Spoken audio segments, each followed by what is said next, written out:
I'm presenting one study, or two studies actually, which come from a larger research program that I'm responsible for, which is about the consequences of the introduction of a welfare state in Sweden. So in this study, we focus on the introduction of preventive care measures, such as we have also nowadays in Germany, like the Untersuchungen, right? So this is the first time they were ever introduced in a systematic way in a country. But I'm going to start with a bit of a broader perspective. Presenting this research program, what is that I'm trying to find out here? And just to give an overview, I plotted here for two countries, namely Sweden and Germany, trends in two variables. One is the infant mortality rate. I hope you can hear me, even though I'm not speaking to the microphone. So black is Sweden, gray is Germany. Solid curves are infant mortality rates, and the dashed curves are average years of schooling of the people that are born in a certain year when they are adults. Right? And as you probably all know, back in the days, more than 100 years ago, we were much less healthy than today and much less educated. Right? And we've seen an important and impressive transformation, a reduction in infant mortality rates and improvement in other health indicators over the past 150 years, which is massive. And parallel to that, we have seen an increase in various socioeconomic indicators, like education in this case. Now, it's clear that back here there was not much that could be done about, for example, infant mortality. There were not many possible interventions that policymakers could consider if they wanted to improve infant mortality. And nowadays we have reached, virtually all, or more or less all children survive the first year of life and are in good health. So what I try to do in my research is to try to understand how did we get from here to here, right? And what are the important transformations of society that happened that brought us down to these fantastic levels of health, infant health, but also health later in life, right? And that's why I focus on this period here. Roughly speaking, the people born between 1920 and 1950, because this is a transformation period. This is where their policy measures start to be rolled out, which lead to radical improvements in people's health, right? Vaccination programs and the kind of services that are studied, preventive care services that are studied. So one question in my research is, how do we get from here to here? What are the key policy measures that were introduced? Second one is, how does this curve relate to this curve? What is the connection between health and education, right? There are parallel trends here. Are they also somehow causally related to each other? This is describing the big questions I try to address in this research program. Can you please use this microphone? Sure. We're just around your neck. Okay. The other way around. No. Okay. All right. Okay. Fantastic. I should mention one last thing here. So I study Sweden. This is I happen to be from Sweden, but that's not the main cause. The main reason is that Sweden has excellent data.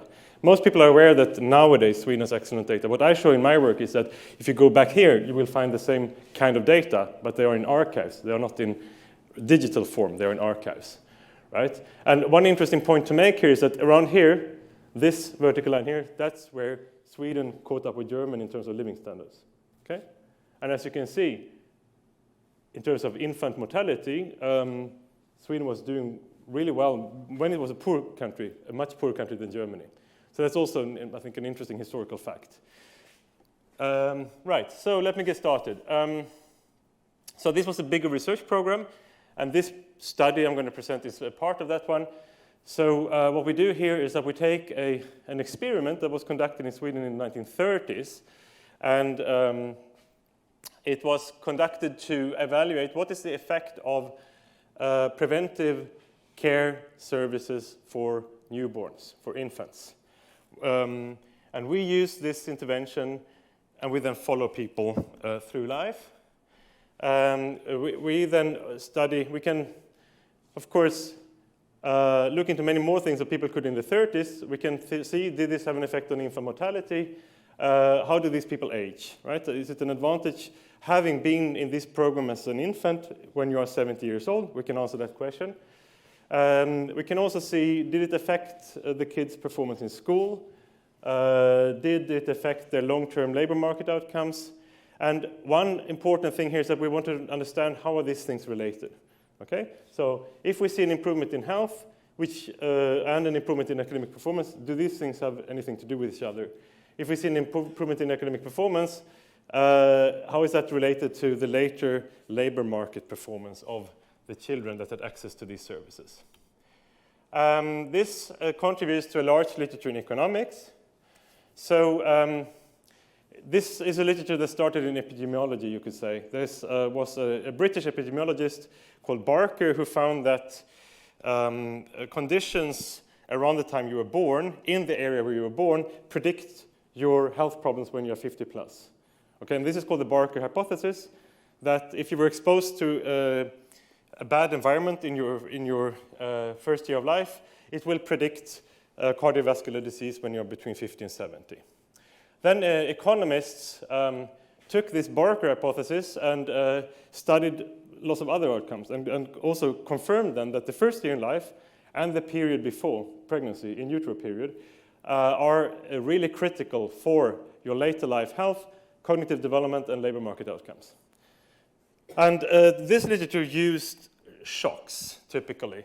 So the Spanish flu pandemic in 1918 is a very suitable shock. If your mother had the influenza, it has been shown to affect your outcomes of the cohorts born around there negatively, right?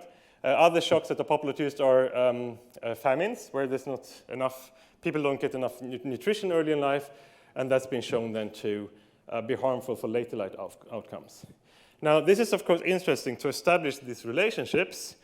However, this is, of course, not what we debate when we talk about policy measures, right? We don't talk about famines and influenza pandemics and wars. We want to know what policies can affect this. And this is much more difficult to study empirically because shocks tend to be extreme. Policy interventions might have more moderate effects, right? So the literature has shifted focus towards positive interventions, not negative shocks, and to see, can we also help people with policy measures and give them a good start in life so that we get better outcomes in the long run. And one gap which was identified in this literature in a recent review was that we don't know how the different phases in life are linked, right? So we can see, we can study people when they are newborn, and we see that this has an effect on their outcomes when they are 50, maybe, but how do they get from A to B? What are the intermediate stages? And that is what we are trying to say something about in the study I'm presenting here today. So as I said, we want to study a field trial introducing preventive care services in Sweden in the period 1931 to 33. So as I said, this is policy-induced variation. This is a policy measure, so we can learn something about what policies help and which policies don't.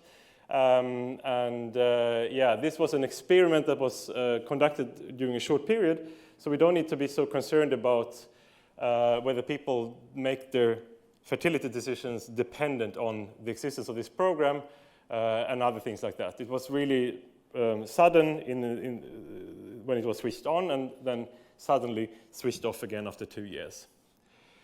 What was the program about? Well, it's actually strikingly similar to what you get today if you have a little child. It induced, nurses would visit people in their homes to see if the home environment is adequate. They would provide information, so concerning breastfeeding and other things. There would be a lot of monitoring of the development of the child, and they would get feedback on the development of the child. So today we have added lots of other things to these preventive care measures, but in many developing countries, the program, the package that is offered is quite similar to what we are studying here. We then have been digitizing a lot of historical data. So that's another contribution of this paper. We have built up a large data set on academic performance of these children and linked them to other sources. I will come back to that, but that's another contribution of the study. We can then track every person, every individual that was born in one of these areas in 1931, 32, 33. We can follow them throughout life, and we can look them up when they're in school. We can look them up when they're on the labor market. We can see when they eventually died and of what causes they died. So that's one contribution of this study, to build up a massive data resource. So I'm going to just say something about the background of this intervention. So you saw the figure at the beginning showing the really nice trends. Right? So maternal mortality, meaning when the mother dies in connection to the childbirth, and infant mortality, so deaths in the first year of life, they had negative trends in all developed countries at the turn of the 20th century, right? And in Sweden at a relatively low level already. So things were looking really good in terms of trends. However, in the 1920s, there was stagnation. So for several years, they didn't see improvements either in infant mortality and in neonatal mortality, so in the first weeks of life, and maternal mortality. They were actually increasing in this period. And what happened then, the consequence was that there was a debate in society. Why is this and what can we do about it? And there was a lot you could do about it because there was actually nothing in terms of services available already for pregnant women or people with newborn children. There weren't almost no public services available. For example, less than 5% of women would see a doctor during pregnancy.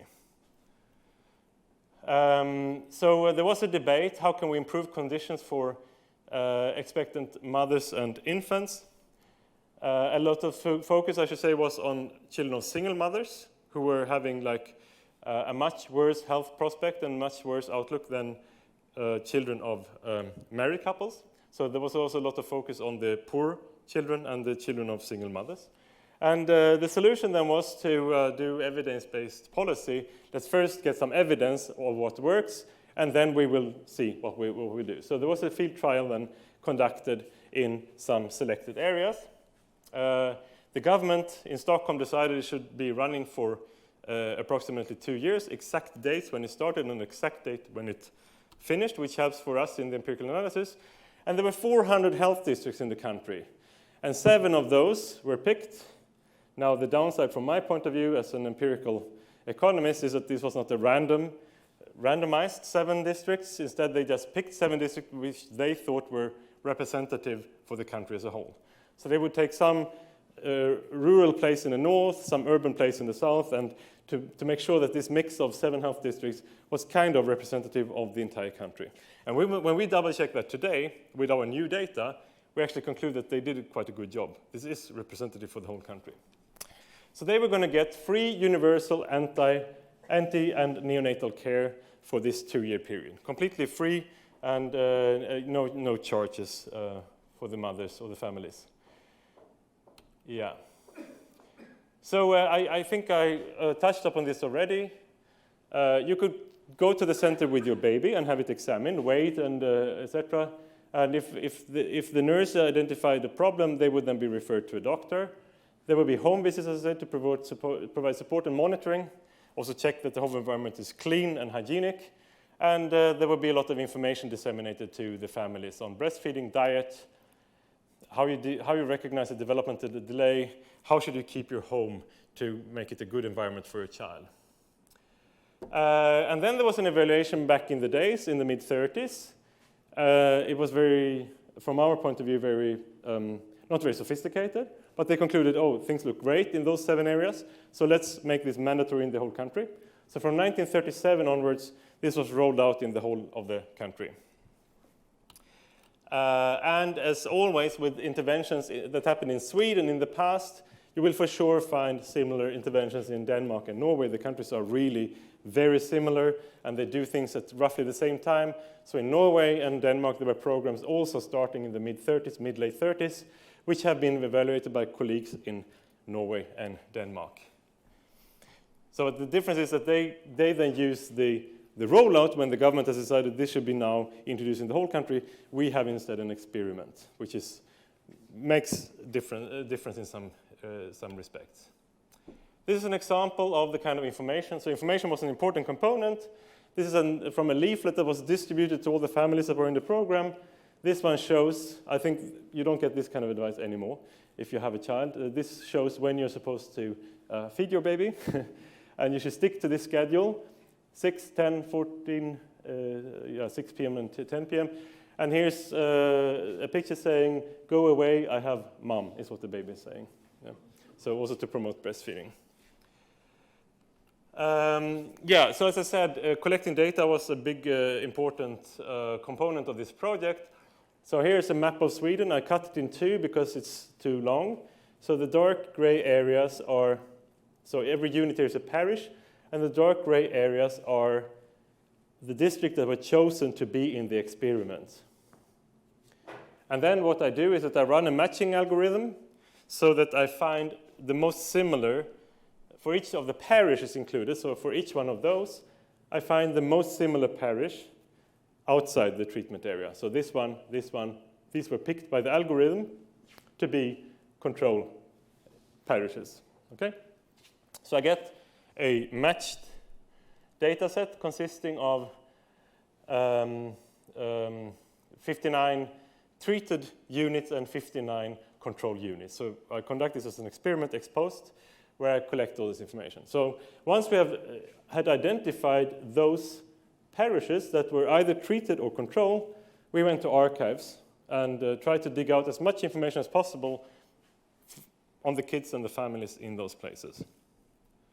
And I'm going to show you some examples. So this is where we started. This is for Jokkmokk. I think Jokkmokk is, I don't know, yeah, one of those. Lapland, far north, extremely rural. So this is then the birth register of Jokkmokk. So I have now had a group of 10, 15 research assistants, HIVIs, here in Essen, who have been sitting in front of this and typing in birth date, first name, surname, names of the parents, birth dates of the parents, profession of the parents, sex of the baby, and the marital status of the parents. So this has been digitized, and for all those chosen parishes, we have taken records like this, and this is completely, this is complete. We get all the births happening in this period. So this is the first kind of source we have, just one example. Second one is, in Swedish Archives, you also find this here. So every teacher in primary school would have a book like this for every class. And here you find information on how many weeks did they have. This is the first class in a certain school year. So how many weeks of schooling, what type of school, who is the teacher. Here again, we have the names of the children and their birth dates. And we have their school grades in primary school. We also have sickness absence and absence for other reasons. So again, our poor HIVIs in Essen have been typing up this information as well. And then you can use amazing techniques for record linkage. So you can link this one to this one, right, at the individual level. You use the name, the birth date, where they come from, and you match almost everybody. And you can match it forward. So this is just an example. This is the 1950 census in Sweden. So here we have then for certain parish, the names, birth dates, forenames, etc. of all the people. So we can also link it into modern Swedish register data. And that way we can follow people throughout their lives from 1930 until today. Okay, so here's just a list of all the data. I think I've been through it already. So we get all the births. We find them when they're in school. We can find the majority of children. Some archives had fires. Some archives, by mistake, deleted the information, so we don't get the perfect match here, but as I said, the majority. So we take people in the grades 1 and 4, because back then Sweden had a school system similar to the German one, meaning that for the first 4 years, people were kept together, so we get a complete record. And after that, they went to different school forms. We get then the grades in language, math, writing, reading, religion, sports, actually, and other things. And as I said, then we match this to standard register data sets from Sweden.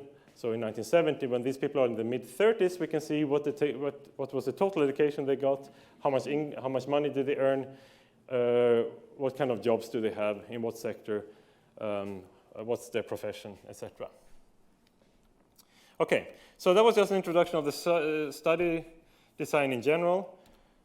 Here's then something about empirical analysis.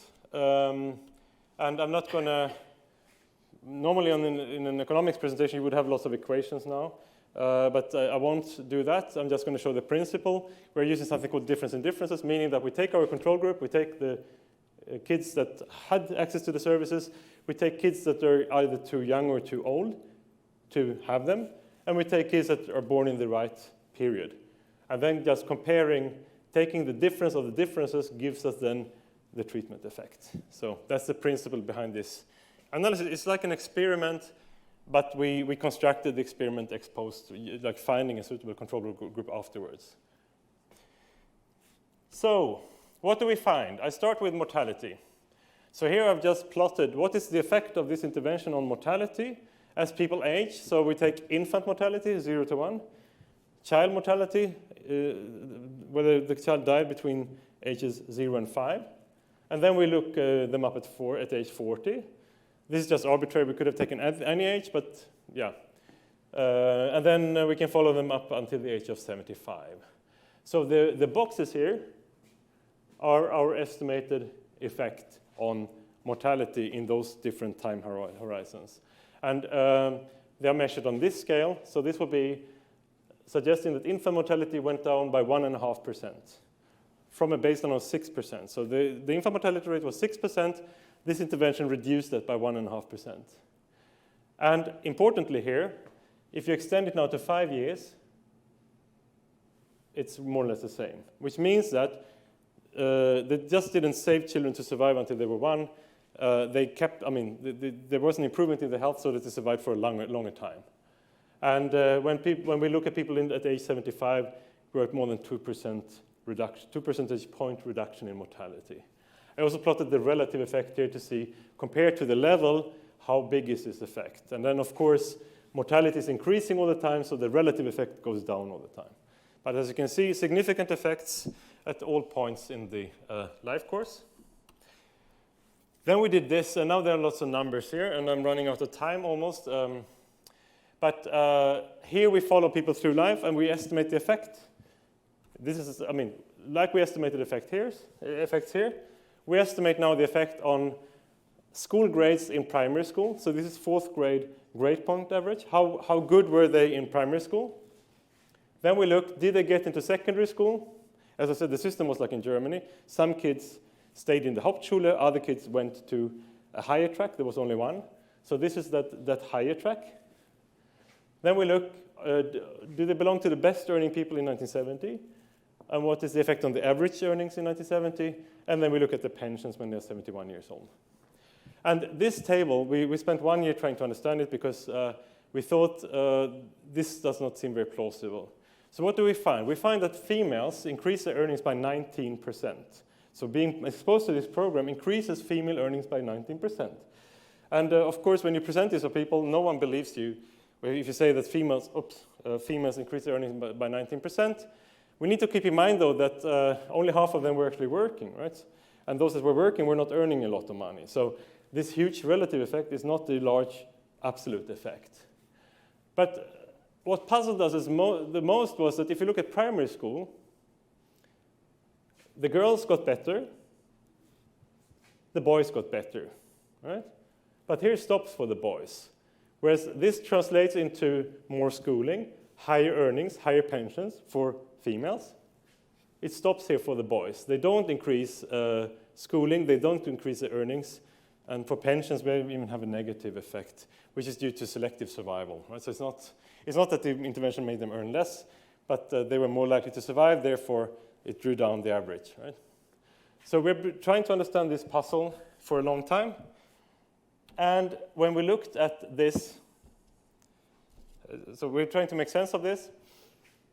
This is simply how does your primary school grade affect your probability of getting into secondary school, also Realschule-Gymnasium, that would be in Germany, right? And as you can see, it's mostly flat, but the top 20% are the kids that go into Realschule-Gymnasium. Same thing for boys and girls. So here we have the girls, there we have the boys. Up here we have where in the distribution do the kids get better in terms of the primary school, 4th grade school grades. And for the boys, as you can see, it's evenly distributed. The poor performing boys are getting better, the average boys are getting better, whereas for females, the effect is driven by the top 20%. And those are the girls that get into secondary school.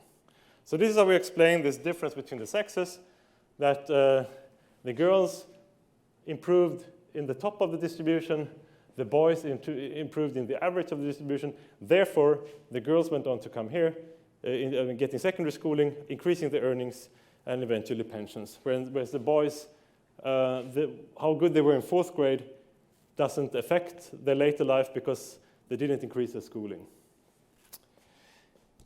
And then we do a lot about mediation analysis. I think I'm going to skip this because I don't have time. I'm just going to zoom in on one of them. So what we do in the end then is to try to attribute. So here's the total effect on females that on their earnings. So they increase the probability of having a top income, a high income, by 8 percentage points. 8 percentage points. And then we look at different trajectories through life. So here is this trajectory. So this is one trajectory, this is one trajectory. This one includes being good in primary school, being one of the good kids in primary school, getting into secondary school, and getting into a high-paying occupation. Okay, so all 3 things. Yes, yes, yes. You're good in primary school, you get into secondary school, and you get into a high-ranking occupation. Then we see that this, going this path, the treatment, the intervention, increases the chances of that by 6%. Okay, so you're 6% more likely to be one of those if you were exposed to the intervention. And if you are one of those, your earnings or your probability of being a top earner is 62% higher. Okay? So having yes, yes, yes, good in primary school, getting into secondary school, getting into a higher ranking occupation, your chances of being a top earner is 62% higher. If you multiply the 2, you get 0.04, which means that half of the effect we see on earnings for females is driven by that the intervention put you on this trajectory as opposed to the others. But I'm running out of time. I could spend more time on talking about this, but this is kind of one of the important contributions, I think, here, because we can actually link different stages in life, and we can show that this trajectory this is where we see action. This is where things change, and this is one that really increases your earnings. So that would explain why we see females who got access to these services earning so much more than the others. Okay, so why do we see positive effects for females and not for males? Could it be that girls were more likely to be brought to the centers to get the treatment, to get access to the services? And I actually found in a box in the National Archive in Stockholm, I found a box listing all the visits to the centers. So we can actually have this as a variable in the analysis. And then we see no gender differences. They don't go more often, and they are not more likely to go be enrolled at all either. So there's no gender differences in how much you use the services in any way. Does it have something to do with mortality? In our first study, we showed that there were important effects on mortality, but there's no difference between the sexes. So it cannot be about that, like selective survival or anything like that. This does not seem to be an issue here. There are no gender differences in mortality. So what is it about then? And we don't have a very complete story here, but actually the returns to education, so the labor market reward of education was consistently, even back in those days, larger for females. So if you now have a positive health intervention, maybe this then triggers more investment in education for females because they have higher returns to education. What about labor demand? we see here that now comes the second wave of the welfare state. When these are in the 30s, now this is when they start building childcare and expanding schools and expanding care for older people, right? So when they enter the labor market, or when they are on the labor market, there's suddenly much more demand for female work, right? So that's another way of explaining this, that there was a change in the demand for labor, and now suddenly you have lots of females from this experiment then, which are better qualified, have better school grades, better school performance, and then there was, these were then taken, they then got offers from when the welfare state expanded. We can see then that they increased their employment. So I need to wrap it up. To conclude, what do we find in this study? Well, we find that it leads to a persistent reduction of mortality throughout life. Even at 75, we still see that there's an effect.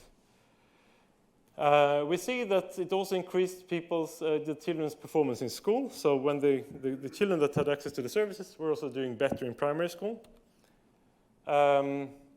Yeah, I didn't mention this, but they got better at reading and writing. Math was not so much effective, but they got better at reading and writing if they had access to these services. Yeah, we see that this is comparable to many other studies looking at how it can affect the school performance of small children. So that's similar. Interestingly, we don't find any effect of sickness absence, so it seems not to be so much the health during primary school that is driving this. Yeah, if you look at the longer perspective, it was all the benefits were with the women. Females benefited from this intervention, males did not in the long run, and we have spent a lot of energy trying to understand why this is the case. We see that the females had very positive effects on secondary schooling. They were much more likely to enter the academic track in school if they were exposed to the intervention. They are much more likely to be in full-time employment in their 30s than if they were not exposed. Of course, here, men cannot increase very much because they were already at 90%, right? But females could increase their employment, and this is actually what we see. There's a large increase in female employment, 20% comparing to the baseline. As I said, the public sector is responsible for a lot of this. So they increased by 8 percentage points the probability of working in the public sector, which was expanding at the time. And we see this huge effect on earnings, right? Most people are very skeptical when they see this number for the first time. But when I translated it to an absolute effect, how many crowns more did they earn, it doesn't look that implausible after all. And I think I also given you a story now how did this effect come about. So when we look into different stages in life, primary school, secondary school, early labor market, later, it seems like we have identified one critical hurdle, and that is secondary schooling. Okay? If you make it into secondary school, you're going to be fine afterwards. And this is where the male-female difference comes from. Both of them improved their primary school performance, but only the female increased their secondary education. And once you're in secondary education, the prospect for your remaining life is positive.